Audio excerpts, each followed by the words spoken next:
Devan Kaney joining us, our sideline reporter for the Eagles games right here on WIP. Devan, good morning. Have you defrosted since being at Lambeau Field on Monday? Well, I had defrosted, although I did just enjoy Hugh taking me through a play-by-play of, whatever that dish is. That sounds pretty good. No, it's a sweet drink. Yeah, it might be a drink. It says zeros. It's a drink. So I thought it was like an ice cream dish because you said Sunday. Well, I couldn't see. It says zero Sunday. Yeah, a scoop of vanilla and chocolate ice cream. I think it is a Sunday. It is an ice cream. But it has, it's ice cream. But it has they got a cherry on alcohol top. in it. I don't see, know. That sounds kind of good. No, see, I kind of wanted the alcohol in it, but no, it's not. It's not the alcohol. I just like that it was zeros 5 minutes ago. Wait a minute, is it on? Because I can't zeros. Zero. Like zero cold weather. Yeah, I got it. You got it. Is that why John Marco's wife is laughing at me? Yes, that's why everyone's laughing. That's why we're all laughing. All right, Devan. Devan, before we and we do want to touch on a few things about the Phillies in this offseason with you, but before we get there, let's talk about the Eagles. And I wanted to ask, and I wanted to talk about a 7-2 team that's getting ready for another big game and potentially the number one seed. But I have to ask you about A.J. Brown's comments on Jakey Rondo's Twitch stream last night. What did you make of what A.J. Brown said? So first of all, I can't believe we're talking so much about a streamer whose name is Jakey Rondo. Yeah. By the way, I've butchered his name 6 times today. Yeah. So whatever. I still am not entirely sure if I'm saying it correctly or whatever. But I don't think I've actually watched a Twitch stream outside of watching these AJ Brown comments. And I know he was on another, I don't know if it was the same or different creator on Twitch's stream in the off season too. So I guess thank you AJ Brown for making me feel a little bit younger and checking out Twitch streams for the first time. But, I mean, guys, it's just unfortunate because we could be sitting here, like you just mentioned, Joe, talking about a, really impressive defensive battle by the Eagles in a freezing cold Lambeau Field. And now here we are talking about A.J. Brown playing Madden at however late it was last night. So it's frustrating.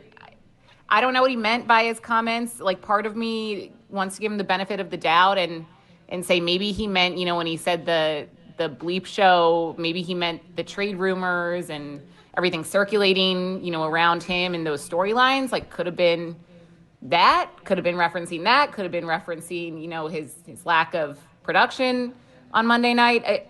I don't know. I do know that it's unfortunate that once again this has become the lead story of the week. The Eagles locker room is going to be open later today. And that's probably going to be what, if AJ talks, he's asked about. When Jalen talks, he's going to be asked about it, rather than this upcoming big game against the Lions and their impressive win on Monday night. Devan, when you observe AJ, what do you notice? Because it seems like it fluctuates. I thought after the game he answered those questions well about the game and his block down the field for Saquon.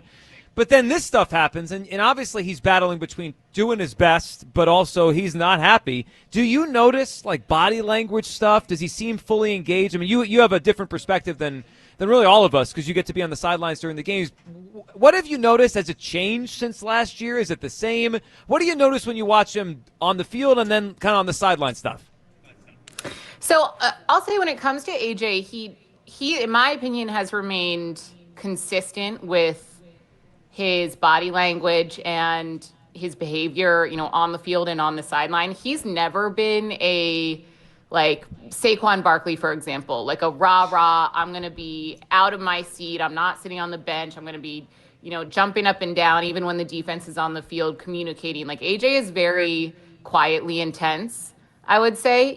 He's very much serious, locked in, don't see him joking around, don't see him talking to a ton of teammates. He and Devontae usually kind of walk back when they're not on the field, sit on the bench, and they talk to each other. Of course, Jalen will come up to them and talk about, the previous play or upcoming play. They'll talk to KP and some of the assistant coaches, but he's not the type of guy that's going to be, joking around, having fun on the sideline. And I don't want to say that's anything to read into. That's just kind of how he is. Even you see him talk in the locker room, he's a fairly serious guy for the most part, at least when he's talking to media.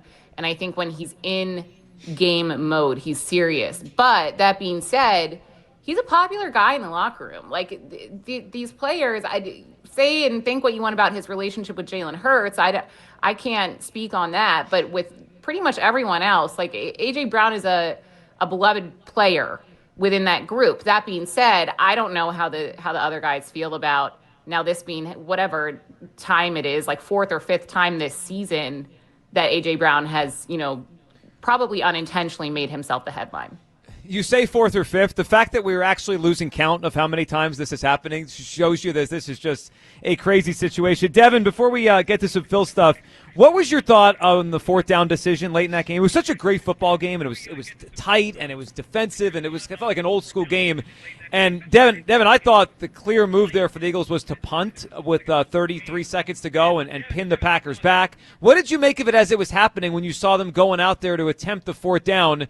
Obviously, it wasn't successful, and it gave the Packers a little bit of a chance. What were you thinking in the moment then?